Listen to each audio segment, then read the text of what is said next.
নমস্কার বন্ধুরা, আমার চ্যানেলে সবাইকে ওয়েলকাম জানিয়ে শুরু করছি আজকের নতুন পর্ব।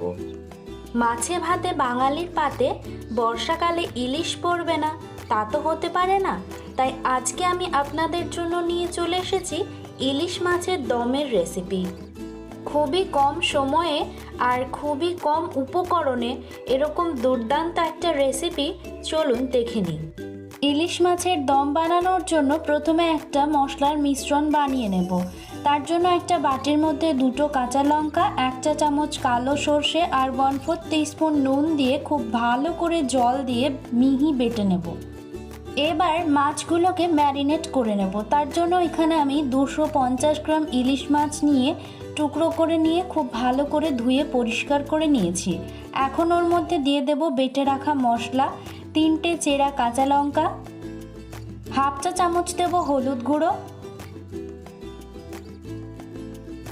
স্বাদ মতো নুন দিয়ে দেব। এখানে আমি 1/2 চা চামচ নুন অ্যাড করলাম। সবশেষে দিয়ে দেব 1 টেবিল চামচ সরষের তেল দিয়ে সব কিছুকে খুব ভালো করে মাসাজ করে করে ম্যারিনেট করে নেব মাছগুলোকে। এরকম আরও নতুনত্ব রেসিপি পেতে আমার চ্যানেলটাকে সাবস্ক্রাইব করে পাশে থাকা অল নোটিফিকেশানটা অন করে নিতে একদম ভুলবেন না। তো এদিকে মাছটা আমার ম্যারিনেট করে নেওয়া হয়ে গেছে, এখন রান্নাটা করে নেব। তার জন্য একটা কড়াই নিয়ে ওর মধ্যে ম্যারিনেট করা মাছগুলো দিয়ে দেব। 1/2 কাপের মতো জল দেব। এখানে আমি সেই জলটা মশলার বাটিটা ধুয়ে দিয়ে দিচ্ছি। এখানে আপনারা যতটা ঝোল রাখতে চান ততটা কিন্তু জল এখনই অ্যাড করে দিতে হবে। দিয়ে জলের সাথে মাছগুলোকে জেন্টলি একটুখানি মিক্স করে নেব।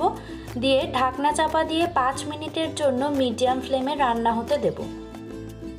তো 5 মিনিট পর আমি ঢাকনাটা তুলে নিচ্ছি আর দেখতেই পাচ্ছেন মাছটা অর্ধেক প্রায় সেদ্ধ হয়ে এসেছে। এখন আমি মাছগুলোকে উল্টে পাল্টে দিয়ে একটু নাড়াচাড়া করে দেব। দিয়ে আবারও 5 মিনিটের জন্য মিডিয়াম ফ্লেমে রান্না করে নেব। দিয়ে ঢাকনাটা তুলে নিচ্ছি, আবারও দেখতে পাচ্ছেন একটুখানি নাড়াচাড়া করে দিলাম। এখন আমি ওর মধ্যে দিয়ে দেব 1 চা চামচ সর্ষের তেল। যেহেতু কাঁচা সর্ষের তেলের ফ্লেভারটা ইলিশ মাছের সঙ্গে খুবই ভালো যায়, সেই জন্য আমি এখানে অ্যাড করলাম। দিয়ে 1 মিনিটের জন্য খুব ভালো মতো করে ফুটিয়ে নেব। তাহলেই রেডি হয়ে যাবে আমাদের আজকের রেসিপি ইলিশ মাছের দম। আশা করছি আজকের রেসিপিটা আপনাদের সকলেরই ভালো লেগেছে। যদি ভালো লেগে থাকে অবশ্যই একটা লাইক করে দেবেন। আর এতক্ষণ সাথে থাকার জন্য অনেক ধন্যবাদ। Thanks for watching.